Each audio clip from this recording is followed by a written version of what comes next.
आताच्या क्षणाची सर्वात मोठी अपडेट, 1500 रुपये थेट लाडक्या बहिणीच्या खात्यामध्ये. हो, थेट खात्यात पैसे आले.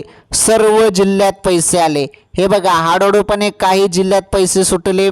आता पुढील एका तासात अजून काही बहिणींच्या खात्यामध्ये पैसे जमा होणार आहेत. हळूहळूपणे सर्व राज्यातील लाडक्या बहिणींच्या खात्यामध्ये पैसे येणे सुरू होणार आहे. या क्षणाची सर्वात मोठी आनंदाची अपडेट, सर्वात मोठी खुशखबर तुम्ही बघत आहात. सर्वात मोठी अपडेट, ज्या हप्त्याची तुम्ही आतुरतेने वाट बघत होते ना लाडक्या बहिणींनो, अखेर हप्ता सुरू झाला. थेट ऑगस्ट महिन्याचे 1500 रुपये. हो, तुम्ही सर्वजण वाट बघत होते. निधी आता कोणत्या क्षणी मंजूर होईल आणि तो डीबीटीवरती जाईल. डीबीटीवरून थेट पात्र लाडक्या बहिणींच्या खात्यामध्ये पैसे जमा होणार आहेत. त्यामुळे सांगता येत नाही एका तासात पण पैसे येऊ शकतात, सांगता येत नाही अचानकपणे पैसे आता केव्हा येऊ शकतात.